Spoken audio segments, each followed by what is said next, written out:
Un enfant de 2 ans et demi est plus intelligent qu'une IA sur énormément de points. Une IA est plus performante qu'un humain sur énormément de points. Je tiens quand même à souligner que tu as un parcours hyper résilient. Comme tu t'es dit au départ, tu t'es cherché, mais tu t'es pas laissé faire non plus.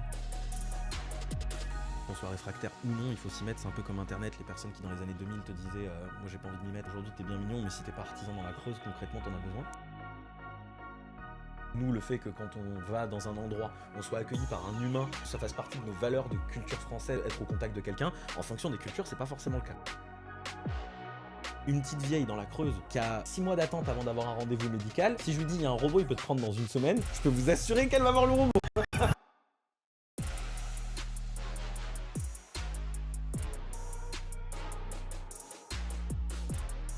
De nouveau, bienvenue dans le Future of Work. Là, j'ai la chance d'être avec Jason Chevrier. On est à Marseille. Marseille, la ville fait tout en beau. Et là, on a énormément de choses à voir. J'ai passé un petit moment avec lui, en off. Franchement, c'était vraiment super intéressant. Il a un parcours atypique et énormément de valeurs à nous délivrer. Jason, merci d'être venu. Merci à toi, je te remercie pour l'invitation. Ah, franchement, c'était vraiment top. Et puis, j'ai pris plaisir à échanger avec toi avant le début du podcast. Tu commences par te présenter ? Ouais, avec plaisir. Alors j'ai un parcours vraiment atypique, je vais te le faire un peu rapide pour pas qu'on y passe 3 heures. Non, c'est pas Mais prends le temps. Je me trouve pas à l'école, j'ai du mal avec le cursus scolaire. J'ai eu la chance en arrivant à Marseille, il y a un collège qui fait toujours ça, option voile et option équitation, pour seulement 200 balles l'année, et tu as une demi-journée par semaine, soit d'équitation, soit de voile. Et c'est dans ta moyenne, et donc en fait j'ai toujours fait du cheval, alors que je suis jamais sorti d'un milieu bourgeois et j'avais rien un peu à faire là-dedans, tu vois. Mais concrètement j'ai toujours fait du cheval, donc quand j'arrête le lycée je me dis je vais faire jockey sur les chevaux de course, parce que j'étais encore plus petit qu'aujourd'hui, je suis pas très grand, mais je pesais beaucoup moins lourd, et donc je vais faire jockey sur les chevaux de course, et je fais un BEP là de jockey, sauf qu'au bout d'un an et demi je prends 10 kilos, et je prends 10 cm, donc on me dit c'est mort. D'accord. J'avais 17-18 piges, donc je quitte le milieu du cheval et je vais dans le théâtre, parce que ça pour le coup j'ai toujours pris des cours. Mais t'es arrivé dans le milieu du jockey à quel âge ? J'avais 16 ans et demi. D'accord, ouais. Ok. Et j'ai toujours fait du théâtre, j'ai toujours fait de la musique, parce que ma mère elle est chanteuse lyrique, elle est intermittente du spectacle, et donc j'ai grandi dans la musique, et elle m'avait lancé très tôt dans le théâtre quand j'étais petit. Donc je me dis je vais faire une école de théâtre, parce que ça m'a toujours plu, et donc je fais une école de théâtre à Aix où je suis pris. Je fais un an dans une école qui s'appelle le Théâtre des Ateliers, pour ceux qui connaissent. C'est une super école de théâtre, mais avec des petits groupes très intensifs sur 1 an. D'accord. Et je quitte ça, j'essaie d'être intermittent du spectacle, j'arrive pas à avoir le statut. Je pense que je me suis peut-être pas assez sorti les doigts, parce qu'on va être honnête, c'est très dur d'obtenir le statut d'intermittent. Et donc je me dis on va partir sur quelque chose de plus classique. Donc là je vais vers le social, et je me sers des aides de l'État pour avoir mon bac en cours du soir. Ça s'appelle un DAEU, diplôme d'accès aux entrées universitaires. Et donc je reprends le cursus scolaire à ce moment-là. Et on est en quelle année ? On est en 2000, moi j'avais 19-20 ans. D'accord. On est en 2013-14, quelque chose comme ça. Et je fais 3 ans avec les SDF, les sorties de prison, en tant que moniteur éducateur, et après avec le statut d'EduxP sans en avoir le diplôme, quand j'ai fini mon DE dans le social. D'accord. J'ai fait un diplôme d'État. Et donc ça consiste en quoi ? C'est-à-dire qu'en fait, tu rentres dans la voie de l'insertion, et donc toute personne qui a été incarcérée à ce moment-là, comment ça se passe ? Alors, je travaille en CHRS avec l'Armée du Salut à Marseille. Et donc en fait c'est un centre d'hébergement pour les personnes en réinsertion sociale. Donc on a des sorties de prison et des SDF, et c'est vraiment le public, donc c'est des gens qui sont en foyer, donc qui sont logés sur place. Donc c'est 7 jours sur 7, 24-24, donc tu fais des journées, tu fais des nuits, tu fais des machins, et ça a été très enrichissant. Je pense que je le referai pas, public compliqué, mais ultra enrichissant personnellement, et génial de rencontrer ces gens-là. J'ai fini avec les grands exclus dans ma 3e année, où là c'est les gens qui ont minimum fait 20 ans de rue, donc là c'est vraiment des gens... ça s'appelle le Hameau, qui est un super dispositif qu'on a à Marseille, où on accueille des gens qui sont dans l'extrême pauvreté. 20 ans de rue. Ouais, 20 ans de rue. Donc on est sur des personnes qui ont énormément de troubles psychiques, etc., de conditions. Et on essaye simplement de les amener à juste refaire partie de la société, refaire partie d'un groupe. Et donc ils ont chacun une toute petite maison, une cabane, mais ils ont chacun une cabane sur un territoire très petit qu'il y a dans le lieu, mais donc ils ont chacun leur chez soi, et on se retrouve dans le lieu commun, et donc c'est un rapport qui est complètement différent aux gens. C'est super intéressant, j'ai vraiment adoré faire ça. Et après, au bout des 3 ans, donc je finis mon contrat de 3 ans, j'ai eu mon DE. Là, je vais d'abord à la Léo Lagrange, où je fais du temps périscolaire, donc je fais directeur d'accueil collectif de mineurs. Bref, je fais du temps périsco avec les écoles. Derrière, je vais chez les jeunes des quartiers nord en insertion avec la mission locale. J'étais la mission locale 15-16 à l'Estac. Et pareil, super parcours, c'était super sympa. Mais 5-6 ans de carrière dans le social, un DE qui est l'équivalent d'un bac plus 2, je touchais 1006. Je dis bon. Et C'est compliqué. voilà, et j'arrive à 23-24 ans, je suis papa. Et donc, résultat, besoin un peu plus d'argent. Et donc là, je pars vers agent immobilier, parce que j'ai toujours eu de la tchatch, on a fait du théâtre, machin, tout ça. J'ai un pote qui avait déjà fait le parcours de travailleur social, agent immobilier. Je le suis. Là, je travaille à la forêt, ça marche plutôt bien. Le Covid arrive. Pendant le Covid, je m'intéresse un peu à l'IT, parce que je m'étais acheté une tour et je m'étais un peu amusé dessus. Bref, je creuse pas plus que ça, je continue l'IMO. Après, l'agence, je ne vais pas rentrer dans les détails, mais le directeur d'agence décède, c'est très compliqué. Bref, je m'en vais. C'était quelqu'un d'important pour moi, je m'en vais. Et là, je me tourne vers la start-up parisienne. Il y a une Liberkeys, qui est une boîte start-up d'immobilier, qui essayait de changer un peu la dynamique du marché. C'est quoi le modèle économique? Forfait. L'objectif, c'était, franchement, par rapport à ce que je faisais à la forêt, 2 fois plus de qualité, forfait 2 fois moins cher. Je comprends pas comment ça a pas marché. On travaillait du début jusqu'à la fin de la vente, on accompagnait tout, on faisait les dossiers pour le notaire. Enfin, on faisait des trucs. Je faisais pas du tout ça quand j'étais agent immobilier à la forêt. Moi, je négociais ma com, je faisais ma vente, c'était réglé, tu vois. Peut-être au time to market. Ouais, exactement. Et donc là, Liberkeys, ça n'a pas super bien marché à Marseille, ça a bien marché ailleurs. Et ils ont un peu changé de modèle économique depuis, mais j'ai pas des mauvais souvenirs de ce moment-là. Je pars sur de la gestion en faisant Guest Ready, qui est une boîte qui faisait de la gestion immobilière, du Airbnb, des trucs comme ça. D'accord, gestion locative. Voilà. Et donc là, je gagnais bien ma vie, mais je faisais des trucs qui m'intéressaient beaucoup moins. Faut le dire, au bout d'un moment, j'avais l'impression d'avoir un peu fait le tour, même si je pense qu'en commerce, tu peux toujours creuser, mais c'est pas quelque chose qui m'animait profondément de vendre, vraiment la vente pure, même si j'étais devenu pas mauvais à ça. Et là, pour le coup, je décide de repartir vers des choses qui me touchent plus, et je trouve une boîte qui m'engage où on fait de la formation pour, et là, ça se rapproche un peu plus du métier que je fais aujourd'hui, formation pour experts comptables et juristes. Sur des suites de logiciels spécifiques. Et donc là, je me forme sur des logiciels, Power BI, la Power App, la suite Microsoft lourde. Tout seul en autodidacte? La boîte m'a donné des moyens quand même de m'aider à me former, mais quand même plutôt de mon côté, ouais. Mais quoi qu'il arrive, en fait, moi, ce que je tiens quand même à souligner, que tu as un parcours hyper résilient. C'est-à-dire qu'en fait, comme tu l'as dit au départ, tu t'es cherché, mais tu t'es pas laissé faire non plus. J'ai toujours su rebondir. J'ai eu de la chance. Je pense qu'il y a de la chance et un peu aussi du caractère de ma personne. Ouais. Mais je pense qu'il y a quand même pas mal de chance avec des conjonctures. Tu vas voir, même sur le sujet de l'IA. Donc je fais cette formation-là. Enfin, je fais dans cette boîte de formation-là pour les experts comptables et les juristes. Et la boîte cool. Donc moi, je me retrouve sans emploi. En plus de ça, à ce moment-là, je fais les ligaments croisés. Donc je me retrouve à avoir 8 mois devant moi sans savoir quoi faire, tu vois. Parce que j'aime bien jouer au foot, mais je suis pas très bon. Mais je me fais les blessures de pro. Et donc là, je me dis, je vais me former à l'IA, et donc je me lance dans un master pro sur l'IA. J'avais entendu parler, tu vois, des schémas de neurones, j'avais entendu parler de 2-3 trucs comme ça, et les premières versions d'OpenAI, j'avais très vite testé, celles qui étaient en bêta-test, mais je n'avais pas creusé. Et je me lance dans le master pro en IA. Je vais être très honnête, 80-90% de ce que j'ai appris n'est plus valable aujourd'hui. Oui. Et il y en a un paquet que je connaissais déjà parce que c'était pour des gens très novices qui se lançaient là-dedans. C'était pas très technique dev. Et en fait, à 2-3 mois de finir mon Master Pro, donc Master Pro en IA spécialisation sémantique, il y a ChatGPT qui sort avec l'application la plus téléchargée de l'histoire. Donc tu vois, il y a un truc de 200 millions de téléchargements. Il y a un truc de conjoncture qui fait que d'un seul coup... tu rentres dedans, tu dis waouh, extraordinaire. Et en plus, attention, j'ai aucun reproche à faire mes confrères. Il y a des gens qui sont beaucoup plus tech que moi, dont j'ai besoin dans mes équipes.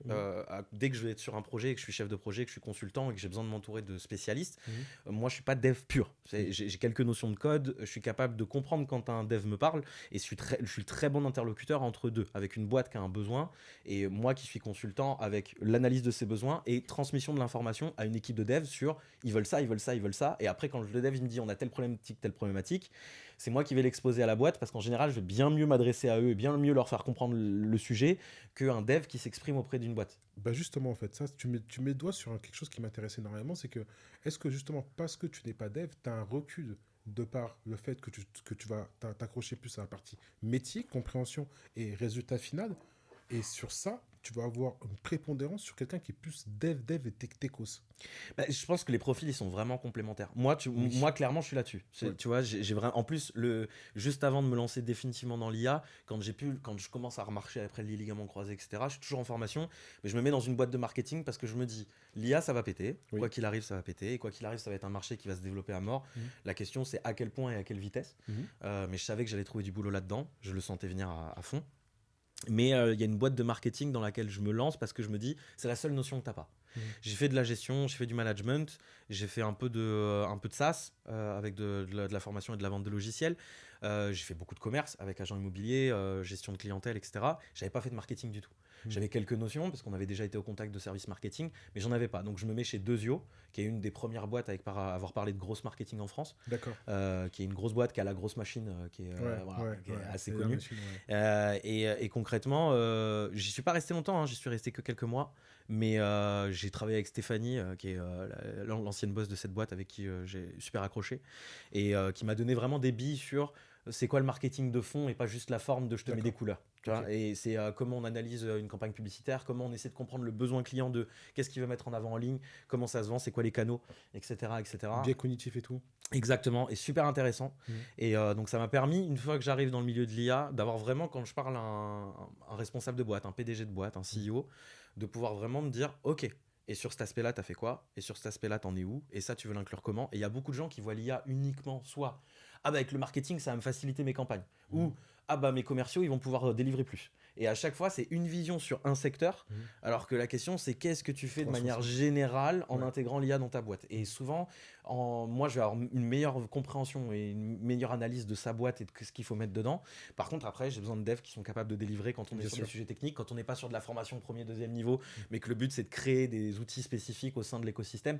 Là, on n'est plus sur une question de faut former les équipes. Là, c'est une question de il y a des devs qui doivent être derrière et qui doivent travailler pour délivrer, quoi. Et donc, ça peut aller du RAG, ça peut aller de la grosse base de données pour essayer de faire de mettre en lien un SharePoint de manière sécurisée pour éviter et respecter le RGPD, ce genre de truc, quoi. D'accord, ok. Tout ça. Donc ça, c'est sur la partie consulting.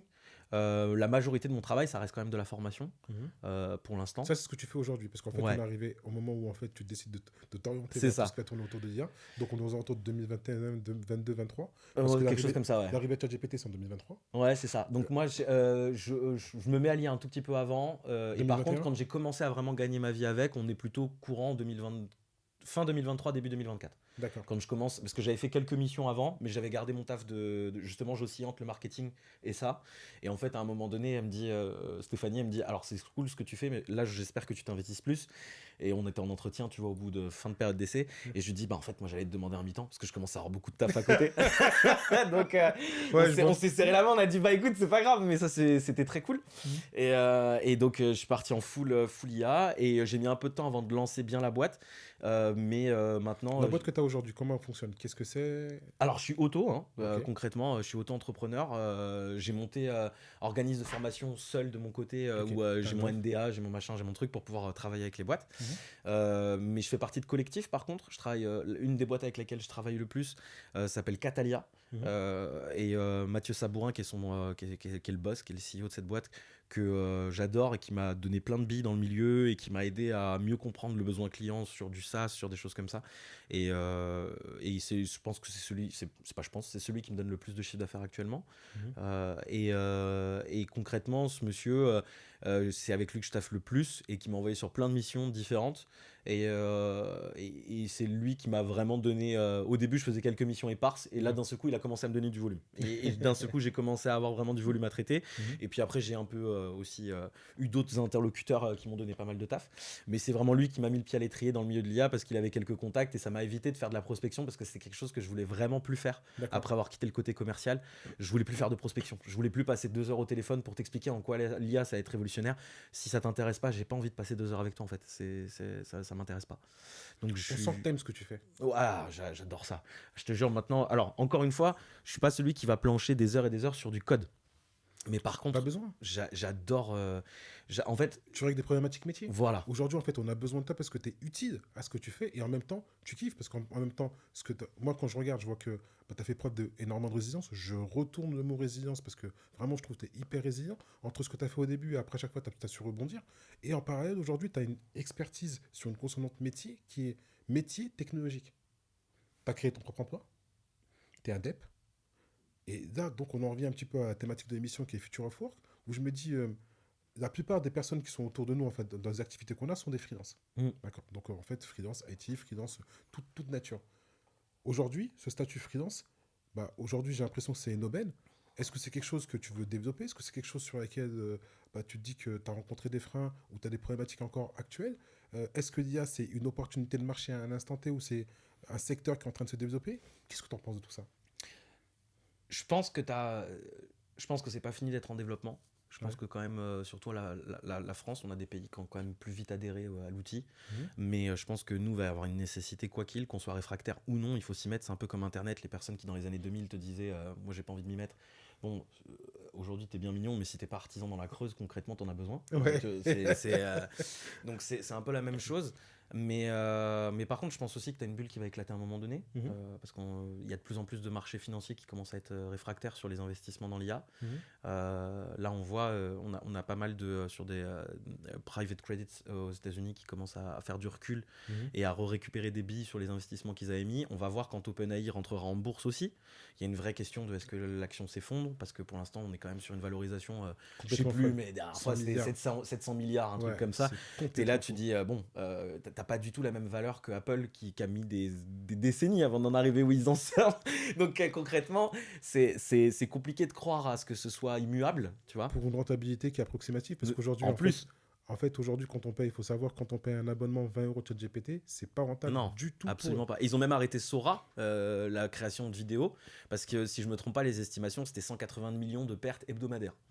On était sur un volume qui était phénoménal, donc ils ont arrêté de créer de la vidéo parce que ça consommait beaucoup trop par rapport à ce que ça rapportait. Donc ils ont arrêté Sora et donc maintenant ils ont plus que ChatGPT et DALL-E dedans qui fait de la création visuelle. Mais à la base, ils s'étaient mis avec Sora à faire de la vidéo et VO3 de Gemini qui est arrivé et qui est extrêmement performant et en plus Google qui a un écosystème beaucoup plus large que ça, donc ils Bien peuvent sûr. se permettre d'être en déficit sur des parties. Mhm. Ce que peut pas se permettre OpenAI. OpenAI, ce qu'ils vendent, c'est de l'IA. Donc il n'y a pas de écosystème à côté, il n'y a pas de service, il n'y a pas de machin, il n'y a pas de publicité en ligne, parce que Google, en plus, ils ont tous les vecteurs de publicité, etc. Donc concrètement, je pense qu'OpenAI va quand même se confronter à un certain mur à un moment donné. Ça ne veut pas pour autant dire que ça sera inexistant derrière, parce que c'est quand même une révolution. Ils ont quand même 200 millions d'utilisateurs, mais après, Ouais. il va falloir qu'ils fassent un pivot au niveau de leur modèle économique Ouais. pour savoir comment monétiser justement toute expertise qu'ils ont accumulée. Après, aujourd'hui, il faut quand même comprendre que c'est quand même un mote de données. Mm. Ils sont arrivés les premiers, ils ont accumulé d'informations. Cette information aujourd'hui a de la valeur, donc c'est de la data, Bien sur sûr. laquelle en fait ils vont pouvoir itérer, pouvoir trouver le modèle économique qui sera en phase avec leur phase de développement. Mais quand même, il faut qu'ils lèvent 100 milliards. Ouais, bien sûr. Ils doivent quand même lever 100 milliards. Et jamais ils lèvent pas ces 100 milliards, ça va être très compliqué. Bien pour sûr. eux. Et il suffit que la carte graphique, ça s'effondre un peu. Il suffit que, enfin, il y a tellement de marchés qui sont en concomitance où tu te dis, bon, ils sont quand même tous spéculatifs, hein, parce que même la carte graphique, quand on voit Nvidia, enfin, je vois les chiffres, t'es là, tu te dis, bon, en 3 ans, ils font x30 en termes de valeur marchande. T'es là, tu fais, il y a un problème, quoi. Mais ça veut pas pour autant dire que la technologie en elle-même est mauvaise ou que ça va forcément pas marcher. C'est juste le modèle économique va changer, il va y avoir des dynamiques différentes. Mais pour moi, c'est une révolution technologique bien plus importante qu'Internet parce que Internet, on te met une bibliothèque à disposition. Mhm. Faut que tu te démerdes pour trouver, etc., tout ce que tu veux. Là, tu as une bibliothèque, tu as un super interlocuteur capable d'en parler. Tu peux poser n'importe quelle question sur n'importe quel sujet. Tu as un téléphone. Je donne un exemple, hein, mais l'éducation, aujourd'hui, nous en France, on a l'impression que c'est naturel, qu'on soit tous éduqués, qu'on ait un niveau d'éducation assez similaire avec l'éducation nationale. Quand tu remontes, l'imprimerie, quand on invente l'imprimerie, on a pendant plusieurs siècles que des textes religieux.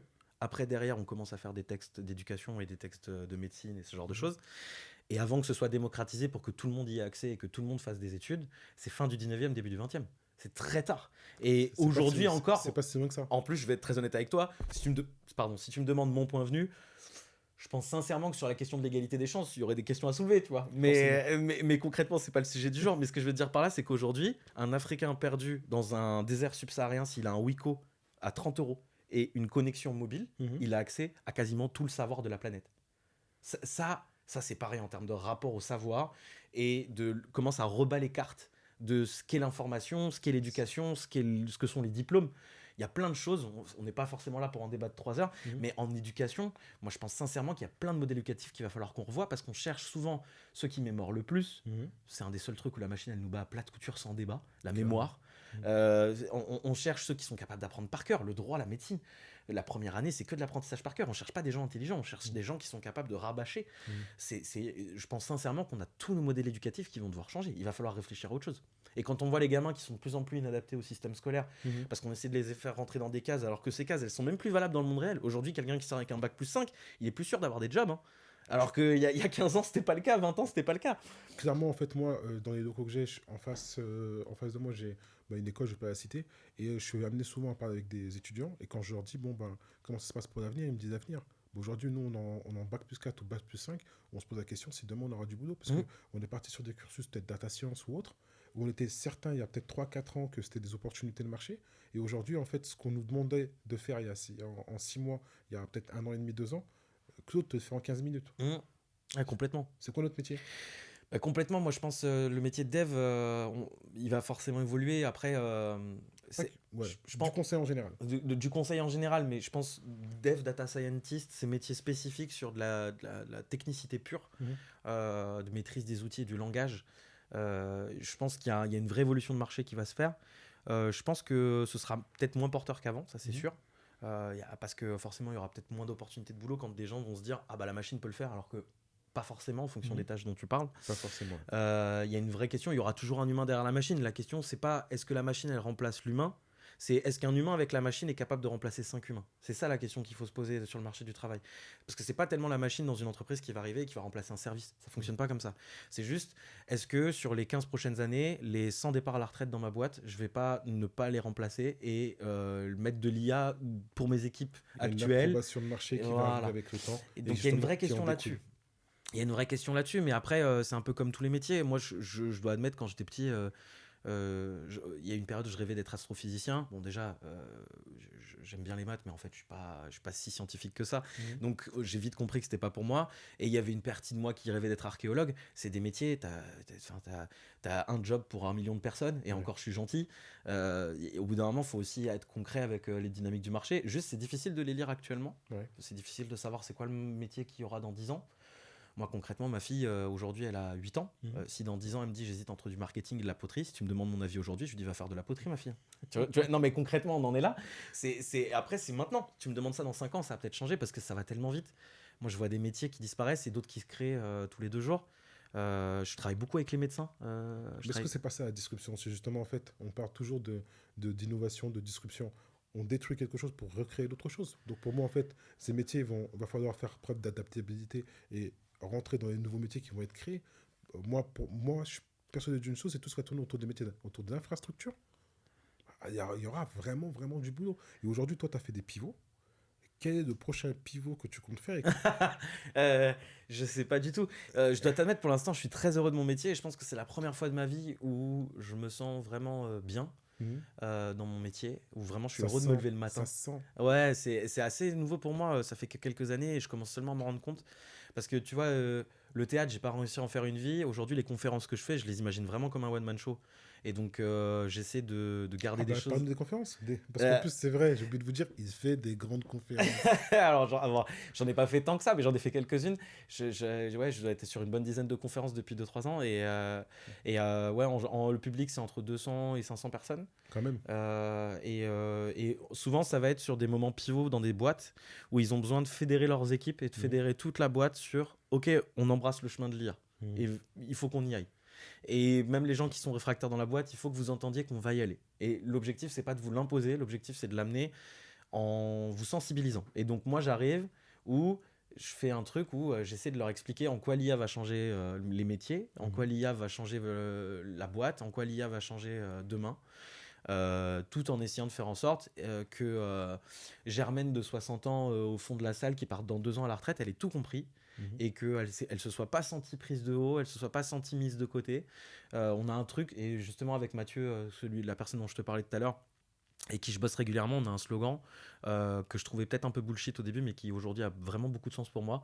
C'est on n'est pas là pour former le Thomas de 23 ans qui s'est mis à l'IA depuis 2 ans et qui est super bon dans ce qu'il fait et qu'il a toujours une méthode pour trouver. On ne cherche pas lui à le fédérer, il l'est déjà. Et même notre but, c'est pas de fédérer, c'est pas de faire en sorte que les gens adhèrent à l'IA. C'est juste que tu connaisses les tenants, les aboutissants et que si tu as des inquiétudes, elles soient avec du fond et pas juste avec un ressenti émotionnel. Et mon objectif, c'est que Germaine de 60 ans, qui elle, en plus, ça fait 20 ans qu'elle est dans la boîte, peut-être que c'est elle qui est la plus à même d'amener des changements profonds dans la boîte parce qu'elle comprend tous les services de la boîte. Exactement. Et cette personne-là, si tu arrives à lui faire en sorte que, sans qu'elle adhère, qu'elle comprenne l'outil, qu'elle sache comment il fonctionne et ce qu'il peut lui apporter, normalement, cette personne-là, c'est peut-être celle qui est capable de le plus de changements dans l'entreprise. Parce qu'elle a conscience de tout ce qui s'est passé dans la boîte, les mauvais choix qui ont été faits, ce qu'on a choisi depuis, les services, comment ils fonctionnent, et potentiellement, elle va être capable d'amener le plus de changements profonds dans la boîte et pas juste quelques cas d'usage du quotidien qui vont te faciliter ta prospection commerciale, ton envoi de mail, qui sont souvent les premiers usages, mais après, il faut réfléchir profondément. Et nous, on se dit, c'est cette personne-là qu'il faut chercher. La Germaine de 60 ans, on a souvent cet exemple-là. Lui, il dit plus Germaine, il dit pas Germaine, je sais plus ce qu'il dit. Mais concrètement, c'est la personne qu'on n'imagine pas être adepte de la tech et adepte de la technologie nouvelle comme l'IA, être capable de s'en imprégner pour pouvoir en faire quelque chose, quoi. Aujourd'hui, ça m'en parle concrètement au niveau des IA et des formations que tu as à faire. Moi, j'ai été surpris dans un premier temps quand j'ai commencé à parler d'IA, notamment avec des collègues développeurs, c'est le refus des gens qui étaient réfractaires par rapport à l'IA. C'est que je me disais, bah non, normalement les développeurs, eux, ont compris tout de suite. Mais en fait, tu te rends compte que c'est peut-être eux les premiers qui ont des problématiques par rapport à ça ou qui mettent du temps à l'accepter. Et après, derrière, bah, j'ai toute une catégorie de personnes aussi également qui, quand j'aurais dit, bah, la première chose qu'on va commencer à voir, c'est faire un prompt. Et souvent, c'est très mauvais. Très, Ça, alors, très mauvais. attention, hein, je veux pas mettre tous les devs dans le même sac parce qu'il y a des devs au Bien contraire évidemment. qui sont très enthousiastes avec l'IA. Mais j'ai quand même une tendance, je suis d'accord avec toi, sur les devs qui sont réfractaires parce que déjà il y a eu un premier rapport à l'IA où le code qu'elle faisait il y a 2 ans était Ouais. mauvais et peu de temps en temps fonctionnel, mais même quand il était fonctionnel, c'était impossible de resuivre le chemin qu'avait fait l'IA parce qu'il était 1000 fois plus compliqué que ce qu'aurait fait un dev. Donc il y avait des vrais des arguments valables, des vrais arguments concrets sur un dev est meilleur que l'IA sans débat. Ça a duré pendant un certain temps. Aujourd'hui, il faut quand même se rendre compte de ce que Claude Code est capable de sortir. C'est pas le même niveau. Par rapport à il y a 2 ans, ça a bien changé. Et je dis pas que on n'a plus besoin de dev. Au contraire. Bien au C'est contraire. pas ce que je dis du tout. Bien au Moi, contraire. j'ai besoin de dev en plus autour de moi pour pouvoir délivrer. J'ai besoin de dev pour pouvoir faire de la création avec moi parce que je suis pas aussi fort que eux sur la partie hard. J'ai besoin d'eux sur de l'infra. J'ai besoin d'eux sur plein de choses, tu vois, sur l'imagination du développement du réseau, l'écosystème qu'on met en place avec la boîte. Mais je pense sincèrement qu'on a des devs qui ont besoin de se remettre un peu en question sur ça. Et j'en vois pas de pierre, hein, si vous m'écoutez. Je vous envoie pas de pierre. Je pense juste que je vis la même chose avec les médecins et je vais vous faire un peu cette corrélation-là. Je travaille beaucoup, je fais des conférences en médecine. Ça, pour le coup, j'en fais un paquet. Pour le coup, c'est des beaucoup plus petits groupes. On est sur 20-25 personnes. Format conférence, pareil. Et concrètement, je leur explique leur métier de demain. Parce qu'on a de plus en plus de médecins où tu as des patients qui arrivent et qui savent ce qu'ils ont, qui savent ce dont ils ont besoin. Et le médecin, c'est un prestataire de service qui donne une ordonnance. J'ai pas envie de voir le marché de la médecine finir comme ça, les médecins non plus. Les mecs, ils ont fait 12 ans d'études. C'est pas pour se retrouver à juste faire des prescriptions médicales. Tu vois. Donc il y a un vrai changement de rapport à la patientèle qui change et un vrai souci sur l'évolution du marché. Et c'est moi ce que je vois, c'est beaucoup de médecins qui disent ouais, mais elle est pas plus forte que les humains auront toujours besoin d'humains en contact. J'ai cet argumentaire-là en premier lieu. Alors déjà, c'est culturel. Tu vois, au Japon, ça fait très longtemps qu'ils interagissent avec des robots. C'est-à-dire que nous, le fait que quand on va dans un endroit, on soit accueilli par un humain et que ça fasse partie de nos valeurs de culture française d'être au contact de quelqu'un, en fonction des cultures, c'est pas forcément le cas. Déjà, c'est très ethnocentré de dire ça. Mais en plus de ça, même nous, je peux t'assurer, et c'est souvent l'exemple que je leur donne, une petite vieille dans la Creuse, encore une fois, qui a 6 mois d'attente avant d'avoir un rendez-vous médical. Si je lui dis il y a un robot, il peut te prendre dans une semaine, je peux vous assurer qu'elle va voir le robot.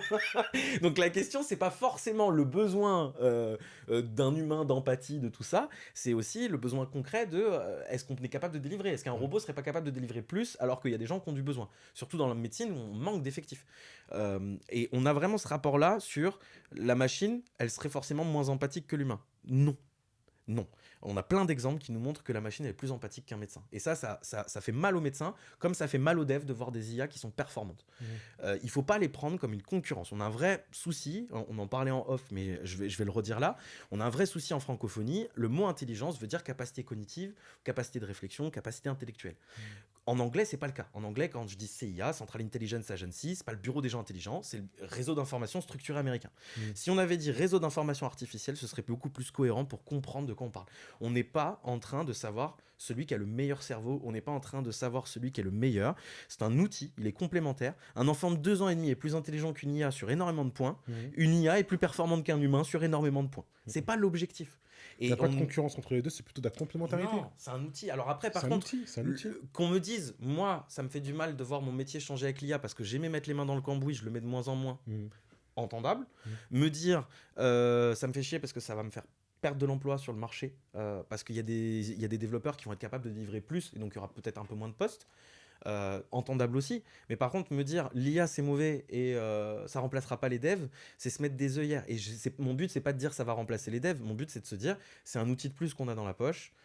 Comme quand on a GitHub qui arrive et qui devient un outil mainstream. Aujourd'hui, aucun dev travaille sans GitHub. Donc, c'est exactement la même chose. C'est des outils supplémentaires de délivrance et qui vont permettre d'augmenter sa capacité à travailler et sa capacité à produire. Mais il ne faut pas le prendre comme quelque chose de concurrentiel parce qu'on se trompe. Moi, le gamin de 2 ans et demi, je le prends souvent en formation comme exemple. Un enfant de 2 ans et demi, 2 ans et demi, je lui montre un dessin de canard dans un livre. C'est la première fois qu'il voit un canard. Je lui lis l'histoire. Le lendemain, on va dans un parc et un étang. Il me dit canard, parce qu'il a vu un canard. Moi, son papa ou la personne validant l'autorité lui dit oui. Il l'a imprimé, définitivement, ça y est, il sait ce que c'est qu'un canard. À partir d'un dessin, une confrontation au réel. Une IA, je lui donne 10 000 photos de canard, elle galère. J'en montre 100 000, elle commence à le reconnaître. 1 million, elle le reconnaît sous toutes ses coutures. 1 milliard, elle le reconnaît à 80 km. Ça n'a rien à voir avec les fonctionnalités du cerveau humain. Ça ne sert à rien de se comparer. Ce n'est pas l'objectif. Un gamin, il met entre 10 et 14 mois à apprendre à marcher. Une IA humanoïde où je mets une IA dedans, un algorithme, et je lui dis apprends à marcher, elle va peut-être mettre des décennies. Enfin, on n'est pas du tout sur les mêmes rapports de capacité. Ça, c'est de l'intelligence. La capacité d'adaptation, la capacité à s'adapter, que ce soit physiquement ou que ce soit mentalement, dans un milieu, dans un cadre, etc. C'est de l'intelligence émotionnelle. C'est des choses que l'IA aura énormément de mal à reproduire. Et quoi qu'il arrive, elle ne les aura pas elle-même. Ce sera des programmes qu'on aura établis. Alors, il y en a qui disent qu'on arrivera bientôt à l'IA générale. Je vais être très honnête. On est très très loin. Voilà, pour moi, on est très très loin. Yann Lequin est sur des bonnes pistes. Si vous ne connaissez pas Yann Lequin, prenez le temps. Il est incroyable. Et il est sur des très bonnes pistes parce que lui, il veut plus faire apprendre avec des grosses bases de données. Il veut faire apprendre par des méthodes d'apprentissage et voir à quel point la machine est capable de se développer elle-même. Mais il n'est pas sur du GPT Transformer. Mais il n'est pas sur du GPT Transformer. Et c'est pas les IA génératives dont on se sert aujourd'hui. Nous, ce dont on se sert aujourd'hui, c'est des bases de données qui sont optimisées pour pouvoir faire en sorte qu'en interagissant avec elles en langage naturel, on soit en capacité d'avoir des infos. C'est ça l'objectif de l'IA. Et c'est déjà incroyable. Moi, quand j'ai commencé à faire un peu de dev, un tout petit peu, je me rends compte que c'est pas pour moi. Je me rends compte que le dev pur, moi je suis un tchatcher. Moi je suis quelqu'un qui parle, je suis quelqu'un qui sait comprendre mon interlocuteur. Je suis très bon dans les images, je suis très bon dans le fait de vulgariser, dans le fait de faire comprendre à des personnes qui sont complètement déconnectées du milieu. Mon grand-père de 83 ans, j'ai discuté avec lui et il a compris ce que c'était que l'IA parce qu'on a échangé et que j'ai trouvé les mots pour lui en parler. Et je m'adapte pas à la même personne quand c'est mon grand-père de 83 ans et un pote à moi de 22 piges. Mais concrètement, j'étais pas fait pour ça. Et l'IA, quand elle arrive, elle répond à une frustration de ma part. C'est je suis pas capable de parler aux machines. Et là, le langage naturel, il arrive et moi, ça change tout. Et moi, c'est pour ça que tu me dis que tu es passionné. Et je suis... Alors... insomniaque. Voilà, c'est très clair. J'ai pas de profil. Voilà, insomniaque, un peu trouble obsessionnel compulsif sur les bords. Et concrètement, moi, ma culture générale, elle a été multipliée par 10 en 3-4 ans. Là. J'ai passé des nuits à juste ne serait-ce que découvrir. Parce que j'ai enfin face à moi une bibliothèque infinie de l'information. Et la bibliothèque infinie de l'information, elle t'apprend des trucs qui sont phénoménaux. Moi, ça m'a permis de prendre du recul sur tellement de sujets. Tu vois, Napoléon en histoire de France, on le glorifie. Dès que tu prends un docteur en histoire, en IA, et tu lui mets un positionnement d'Europe de l'Est, la plupart des pays d'Europe de l'Est, pour eux, c'est un génocidaire qui a parcouru toute l'Europe en tuant des milliers de personnes. Donc, on n'est pas du tout sur les mêmes... Et la question... Et personne n'a tort. La question, c'est le prisme. C'est d'où est-ce qu'on se positionne pour regarder. Et l'IA, elle m'a vraiment permis de prendre du recul sur plein de sujets et de me rendre compte que, bon... c'est quand même, plus on se renseigne, plus c'est bien d'aller voir des spécialistes déjà, parce que se faire un avis émotionnel après avoir lu un article et une émission de 3 minutes avec quelqu'un qui sait pas de quoi il parle, c'est bien d'aller voir des spécialistes. Donc ça permet de prendre du recul. Ouais, moi je trouve, ça m'a permis tellement de mieux me comprendre, de mieux savoir comment je fonctionne. Tu vois, j'ai appris que je m'en doutais parce que j'avais déjà des prémices, mais j'avais jamais mis les mots dessus. J'ai une mémoire auditive. Je le fais pas en conférence parce que ce serait trop compliqué, mais en formation, jusqu'à 20 personnes, je me fais violence pour apprendre dans les 5 premières minutes les prénoms de toutes les personnes. Pour que toute la journée, je sois capable de les appeler par leur prénom. J'ai appris des moyens mémotechniques pour le faire. J'ai découvert que j'avais une mémoire auditive, que donc je demande à la personne de se présenter avec son prénom. À la fin, quand elle a fini de se présenter, je lui redemande son prénom. Je le dis une fois, ça me permet de faire 3 fois. C'est l'IA qui m'a aidé à avoir une méthode en sciences comportementales et en sciences cognitives sur comment mémoriser par rapport à mon cerveau, mes capacités cognitives. Je fais le tour une fois, on a passé un quart d'heure dessus. Je suis capable de citer tous les prénoms toute la journée. Tu me le demandes 2 semaines après, j'ai oublié. Mais ce jour-là, je suis capable de nommer et je pense que de prendre en considération les gens aussi forts fait que j'ai ces retours-là. Je pense pas être le meilleur en technique, je pense pas être le meilleur en savoir pur de ce que ça fonctionne l'IA, j'en suis même sûr. Je pense être très bon dans ma capacité à m'adapter à la personne que j'ai en face de moi, lui donner envie de m'écouter, lui donner envie de me suivre et faire en sorte qu'en fin de journée, il vienne me voir en me disant ça m'a ouvert les chakras, parce que mon but c'est pas seulement de te dire tu vas pouvoir produire plus demain, c'est comment tu te sers de l'IA de manière générale. Et quand on n'arrive pas, il y a des gens, ils n'arrivent pas en pro, ils partent sur du perso en test. Il y a des gens, ils n'arrivent pas en perso, ils partent sur du pro en test. Et moi, j'essaie de leur faire changer de cadre pour voir ce qu'ils sont capables de faire. Et côté perso, il y a des usages tout cons, mais on n'a pas le réflexe. La photo du frigo ouvert en lui disant donne-moi une recette. C'est tout bête, mais c'est des réflexes différents qui nous permettent de changer de manière d'utilisation et qui permettent d'ouvrir sur ok, l'IA elle est capable de choses différentes de ce qu'on avait l'habitude de faire. Je vais pas sortir marmiton, je vais pas sortir machin. Je peux prendre une photo des éléments que j'ai en lui disant j'aime plutôt ce style de nourriture, propose-moi une recette qui a du sens et qui se rapprochera des goûts que j'aime. Et tout de suite, on va se retrouver avec quelque chose d'assez qualitatif. Alors évidemment, si votre frigo, il y a une part de pizza et une bière, ça ira pas très loin. Mais moi, j'aime bien cuisiner, donc j'ai souvent le frigo plein de légumes, etc. Mais c'est vraiment une ouverture de chakra que je trouve assez exceptionnelle. Et il y a beaucoup de gens qui ont du mal parce qu'ils ont été formatés à Internet, formatés à comment fonctionne l'ère numérique actuelle. Et c'est dommage parce qu'il y a tellement d'opportunités. Aujourd'hui, mis à part avoir des gains de productivité et des gains de compétitivité, par exemple, aujourd'hui, ton rapport au travail, tu prends plus de missions, tu fais 2-3 missions en même temps. Comment ça se passe? Déjà, je me suis mis sur une semaine de 4 jours. Ok. Voire 3. Ouais. En fait, c'est 4, mais avec une journée d'admin, donc où je suis à domicile. Moi, je suis en garde alternée parce que je suis séparé avec la maman de ma fille. Et donc, en fait, lundi, mardi, mercredi matin, elle est avec sa mère. Moi, je la récupère mercredi après-midi, jeudi, vendredi. Donc, lundi, mardi, je suis en déplacement en France. D'accord. C'est ça que je me suis fixé. Mercredi, ça peut l'être aussi, et je fais en sorte de faire garder ma fille par ma mère ou quoi le mercredi après-midi. Et après, jeudi, vendredi, je suis là pour ma fille. Je veux être là pour ma fille, je veux être présent, c'est super important pour moi, et je suis très investi comme papa. Et j'ai une relation super fusionnelle avec elle. Et d'ailleurs, si tu veux, on en reparlera, mais je m'amuse avec l'IA avec elle sur pas mal de trucs. On peut en parler maintenant, c'est-à-dire Ouais, à un moment donné, pourtant je suis vulgarisateur, tu vois, c'est vraiment mon métier, c'est vraiment ma force, c'est le talent d'orateur. Et j'ai ma fille qui me dit, on sort de Star Wars, parce que je suis un geek et que j'avais envie de lui montrer Star Wars, on sort de Star Wars et elle me dit, c'est quoi la vitesse de la lumière ? Déjà, expliquer à un adulte la relativité générale et restreinte d'Einstein et faire comprendre que la dimension d'espace et de temps sont liées en fonction de comment tu te meus dedans, c'est pas évident, tu vois. Va faire expliquer ça à un enfant de 8 ans ou quand t'es en bagnole et que tu roules, elle te dit combien de temps il reste. Mon amour, ça fait 5 minutes que je t'ai dit 1h30. Tu vois, c'est... concrètement... Je vois complètement l'image. C'est très compliqué. Donc, je me suis dit, j'arrive pas. Dans ma tête, j'ai essayé de le faire comprendre. Et je me rends compte que j'ai pas les moyens de lui expliquer. Je me suis servi de l'IA. Je me suis dit, j'essaie d'expliquer. Il m'a dit, arrête à vouloir expliquer Einstein. Elle a pas les moyens de comprendre. Elle a pas le recul. Même la compréhension du temps n'est pas encore une évidence à cet âge-là. Il y a des gamins qui l'ont, mais il y a des gamins qui l'ont vers 10 ans. Oublie le temps. Fais en sorte d'avoir un référentiel commun. Et donc là, je discutais avec l'IA. À l'époque, j'étais sur ChatGPT. Et je lui dis, ouais, donne-moi des idées, etc. Il me dit, tu vas où ? Il me dit, tu vas où régulièrement avec ta fille ? Je dis, au parc. Il me dit, très bien, la distance, elle est loin de chez toi. Je dis, pas du tout, 2 minutes. Il me dit, c'est top. Quand tu descends, pour comprendre la vitesse de la lumière, à chaque pas que vous allez compter, tu fais 3 fois le tour de la planète Terre. Et donc, tu comptes le nombre de pas jusqu'à arriver au parc. Tu multiplies par 3 parce qu'elle, même si elle ne sera pas capable, elle, de multiplier par 3, elle connaît sa table de 3. Donc tu multiplies par 3 et ça faisait 3000 fois la tour de la planète Terre, 4000 fois le tour de la planète Terre, tu vois, un truc comme ça. Et donc là, ma fille, même si elle n'a pas de rapport au temps, elle me fait ah ouais, ça fait beaucoup. Entre la maison et le parc, là, 4000 tours de la Terre. C'est dingue. Tu vois ? C'est dingue. Et ça, c'est des capacités que l'IA m'a apportées. Et je pense qu'il y a tellement de choses. En philo, ma fille, elle est dans une école privée et ils lui ont fait un cours de philo en CP. Ouais.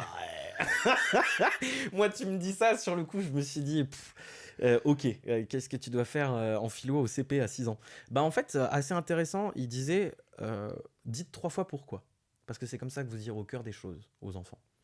Et ils ont arrêté à partir du CE1 la philo. Et je trouve ça dommage parce que j'ai trouvé ça super intéressant. Donc de temps en temps, je la mets devant une IA et j'essaie qu'elle prenne des cours de philo avec une IA. Mais le 3 fois pourquoi, super intéressant parce que tu vois, elle me dit pourquoi c'est pas vraiment chez nous ? Et je lui dis bah parce qu'on est locataire et donc on paye un loyer. Et en fait, c'est chez nous, hein, on habite là, mais c'est pas vraiment chez nous parce que si le monsieur veut récupérer son appartement, il a le droit. Il faut qu'il nous prévienne assez tôt, il y a des règles en France, tout ça, mais il a le droit. Elle me dit oui, mais pourquoi c'est pas chez nous ? Et je lui dis bah parce que lui il a investi et que nous pour l'instant on est locataire. Peut-être qu'un jour on sera propriétaire, mais pour l'instant c'est lui qui a investi et lui vu qu'il a sûrement déjà sa maison, là il a investi donc il met en location pour gagner de l'argent. Et elle me dit et pourquoi lui il est propriétaire et pas nous ? Et au bout du 3e pourquoi, tu vas très vite sur des choses très concrètes de bah on est dans un monde capitaliste et donc tu te retrouves à devoir lui expliquer avec des mots simples mais concrètement le fonctionnement de notre société moderne. Et c'est super intéressant. Et donc, on a essayé de garder ça. Moi, avec l'IA, je me suis amusé à faire plein de jeux maintenant. Différence entre... j'ai vu une fois, elle était rentrée à la maison, elle était touchée par un commentaire d'une copine sur son vêtement. Et je lui dis, mais tu sais, c'est qu'un avis, ça engage que elle, ça veut rien dire. Et je voyais qu'elle avait du mal. Donc, j'ai créé un jeu avec l'IA où c'est loi, fait et opinion. Je voulais un jeu oral, donc je donne les règles à l'IA de comment je veux le mettre en place, je lui donne des informations sur comment j'interagis avec ma fille, ce que j'avais envie de mettre en place, les valeurs que je voulais transmettre, etc. Et on se retrouve à finaliser sur une proposition, donc loi, opinion, fait. Les lois sont ce qui nous permettent de vivre en société, et c'est un cadre qui peut être remis en cause quand il n'est pas juste. Une opinion, ça n'engage que soi, et ça n'a pas plus de valeur que mon avis personnel. Tu peux attribuer de la valeur à l'avis de la personne si c'est ton papa ou autre. Si c'est quelqu'un dans la rue qui t'insulte ou quelque chose comme ça, on n'en a rien à faire, c'est son avis à lui. Et fait, c'est ce sur quoi on se base pour pouvoir débattre, parce qu'en fait, c'est les choses sur lesquelles on est d'accord. Et c'est sur ça qu'on s'approche du réel pour mieux comprendre les choses. Et donc, je lui explique avec des mots plus simples que ça, mais concrètement, quand je lui dis le ciel de manière générale est bleu, je suis désolé, hein, nous on est à Marseille. Boum. Fallait que tu la places. Hein. le ciel de manière générale est bleu. Elle nous, me dit on va en Ligue des Champions. C'est vrai, en finale. Hein. J'ai vu le match hier et c'est très très joli. Mais concrètement, elle me dit bah ça c'est un fait, le ciel est bleu. Et je lui dis ta robe elle est moche. Elle me dit bah ça c'est une opinion. Et je lui dis, à partir de demain, dans ta classe, les enfants qui seront considérés comme intelligents, c'est les enfants aux cheveux longs.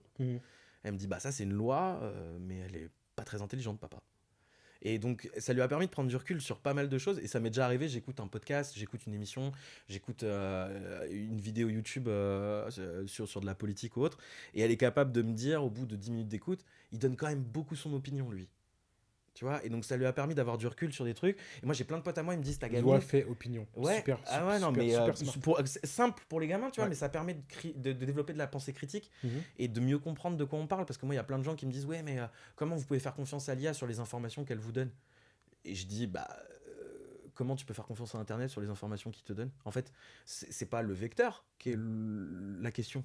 La question, c'est les faits. La question, c'est qui parle de ces faits-là. La qualité de la donnée. C'est la qualité de la donnée. C'est combien de chercheurs sur ce sujet-là ont mis ensemble de l'information qui permet à l'IA d'être performante sur ce sujet. Si tu demandes à l'IA... Et qu'on arrive à normaliser. Et qu'on se dit c'est devenu la norme. Est-ce bien que c'est sûr. la norme ou pas ? Peu importe, mais c'est ça. Mais complètement. Et moi, quand je vois des gens, ils me disent ouais, mais moi, ça m'angoisse de voir mes gamins poser des questions à l'IA. Je dis alors déjà, moi j'avais des questions qui restaient sans réponse quand j'avais 14 piges. C'est pas rien de se retrouver à avoir aujourd'hui des réponses sur tout, si tu as besoin. Quand l'IA, tu lui dis la Terre est plate, elle va explique-moi pourquoi, elle va te répondre je suis désolé, la Terre est ronde, mais je peux t'expliquer pourquoi si tu veux. Va taper la Terre est plate dans Google, t'en as un paquet, hein, des thèses qui t'expliquent que la Terre est plate. Enfin, t'as quand même un paquet de choses qui sont concrètement très bénéfiques avec l'IA sur l'information. Après, elle fait des erreurs, c'est un système probabiliste. En plus de ça, il y a des sujets où on manque d'informations. Je te dis une bêtise, mais tu compares avec des profs d'anglais. Moi, je fais souvent ça. Je dis, si vous voulez comparer avec des profs d'anglais, si je dis t'es prof d'anglais pédagogue, j'ai déjà retiré 20 à 30% du marché des profs d'anglais. Je dis prof d'anglais pédagogue, capable de m'apprendre le langage amoureux, vacancier, professionnel. C'est pas du tout les mêmes langages. Et je lui dis, avec les accents et les expressions de Liverpool, parce que je m'en vais travailler là-bas et donc professionnellement. Déjà, là, trouver un prof, ça commence à être vraiment galère. Et après, tu lui dis, donc je veux un prof d'anglais, pédagogue, capable de m'apprendre le langage professionnel, avec les expressions et l'accent de Liverpool, parce que je m'en vais travailler là-bas dans 2 mois. Et j'ai jamais été adapté aux modèles d'apprentissage occidentaux. Fais-moi tester tous les modèles d'apprentissage de la planète et trouve le plus adapté pour mes capacités cognitives. L'IA, ça, elle est capable de te le faire. Ouais. Et ça, l'humain, il n'en est pas capable et il n'y a pas de débat. Et c'est normal, il n'y a personne qui a été formé pour ça. Et c'est pas le but. C'est de l'ultra-performance dans une niche. Va faire la même chose avec du provençal. Tu lui dis, t'es prof de provençal et aide-moi à adapter les expressions des jeunes d'aujourd'hui au provençal d'hier. Un humain en première année de langue, il est capable de faire quelque chose de plus marrant, de plus performant, en étant en plus dans la blague, parce que juste il aura pris des jeux de mots suffixes, préfixes de l'ancien provençal pour l'adapter, et ce sera plus cohérent que ce que l'IA fait, parce qu'elle n'a pas de données dessus.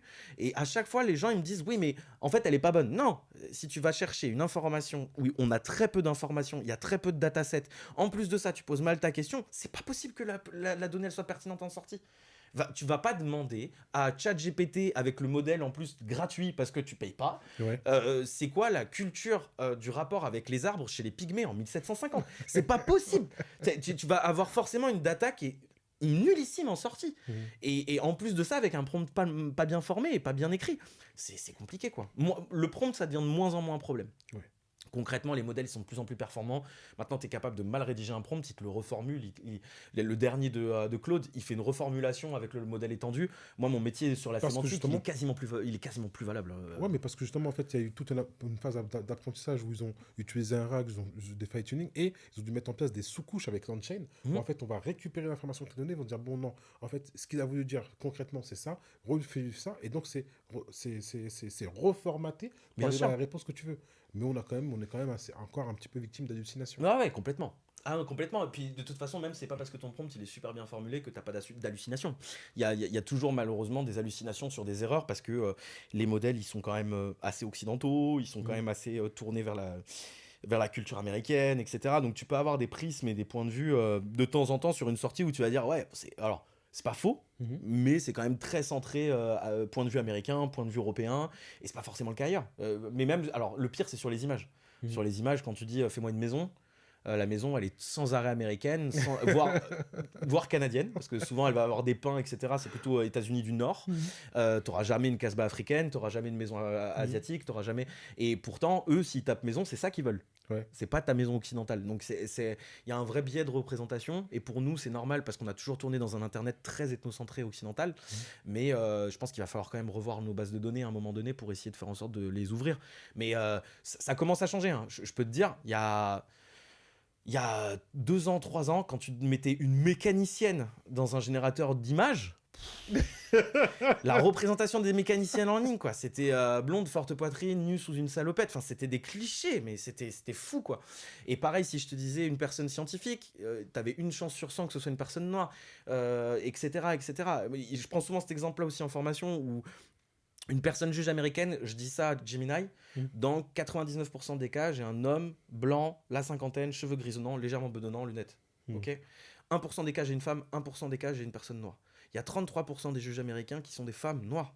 Il y a des sous-représentations dans nos biais, il faut faire attention parce que l'IA, elle ne résout pas du tout. Et ça, justement, ça va être le travail des devs du futur.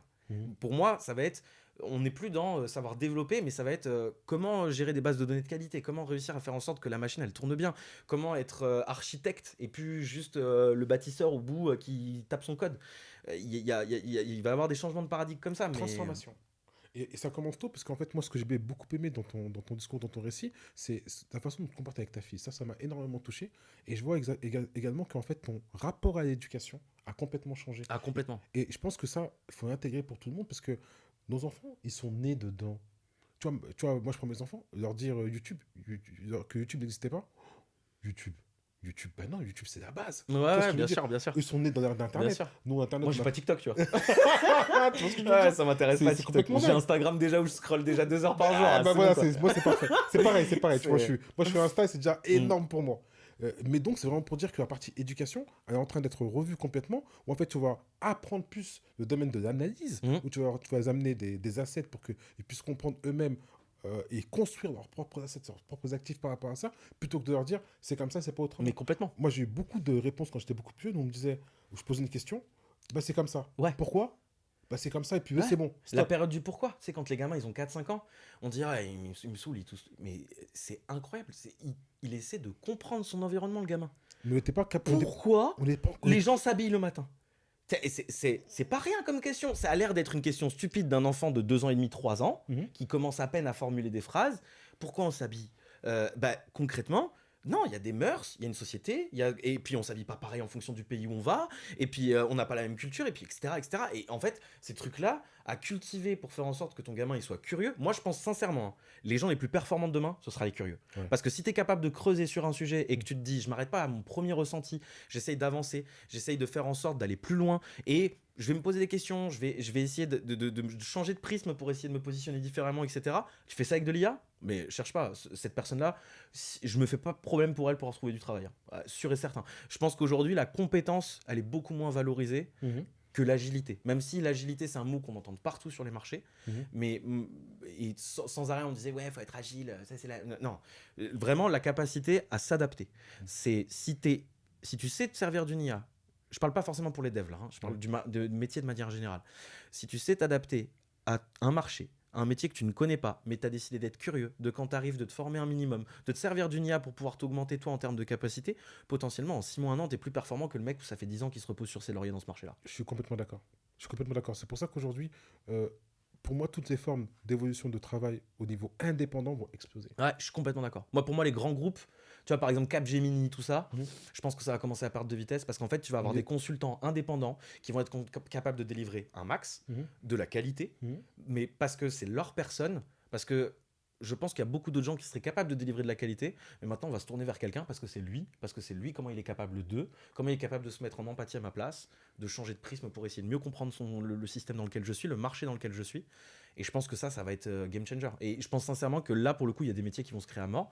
Je sais pas si on va avoir une génération de consultants qui va débarquer, mais je pense sincèrement qu'il y a beaucoup de métiers qui vont changer et on va arrêter d'être sur des grosses boîtes.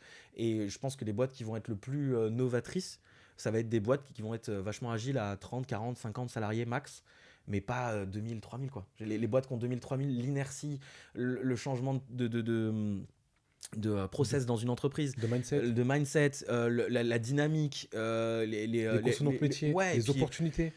La nécessité de répondre à un actionnariat, alors qu'en fait quand t'es 40, en général le patron de la boîte il bosse avec toi. Enfin, tu vois, on n'est pas du tout dans les mêmes logiques, et résultat tu peux te dire ok, j'ai un employé, il est venu, il m'a montré un matin un outil, celui-là on va le faire en fast-test pendant 2 semaines, si ça nous a permis de travailler mieux, on le garde.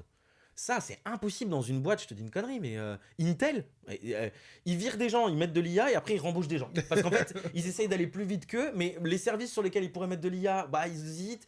Et puis en fonction des marchés, non, c'est pas ça. C'est on teste, on n'intègre pas. Est-ce que ça nous a permis de produire plus? Est-ce que ça simplifie des tâches pour certains employés? La question, c'est est-ce que ces tâches-là, tu avais envie de les simplifier aussi? Moi, il y a des tâches, par exemple, je pourrais les faire automatiser par l'IA. Ça m'intéresse pas, j'aime les faire moi. Tu vois, là, par exemple... le Japon, j'y vais en novembre avec ma femme.